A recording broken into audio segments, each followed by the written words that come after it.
that resulted in our first developmental deal with WWF at the time. I gotta ask you, speaking of John Paz and Sylvester Terkay, John did an interview with him on this channel, and Sylvester mentioned that he thought some heat with The Undertaker over something stupid is what got him released. Do you know That's anything about this? Russ McCullough did for sure. Russ is one of the three guys that I mentioned in that same breath. The Russ story, pretty simply, is they were backstage when the OVW guys were brought to meet, to come backstage one night.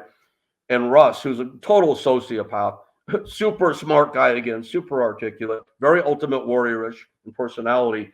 He walked up to The Undertaker, if you could picture this, stood next to him, and then stood up on his toes to show Taker he was taller than him.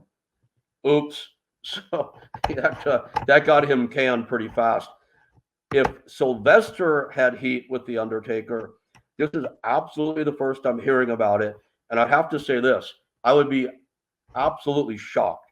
The reason being, Sylvester Terkay, again, who looks like a scarier version, much bigger version of Bruiser Brody, is the nicest human being on planet fucking Earth.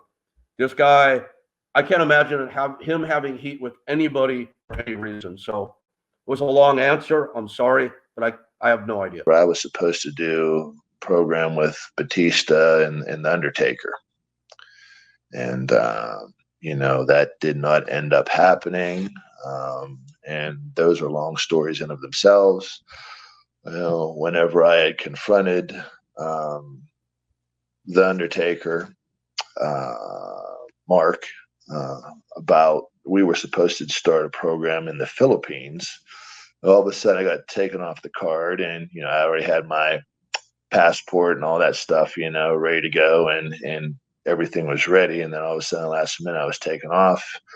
He said that he had better matches with smaller guys, so there was that.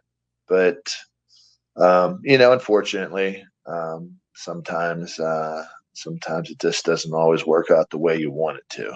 Usually whenever I find out things, I'm usually, as they say, the last one to know. You hear the rumors. You go back 6 months later and someone says, hey, you really need to, go up to Mark and make it right. And you're thinking well, make what right?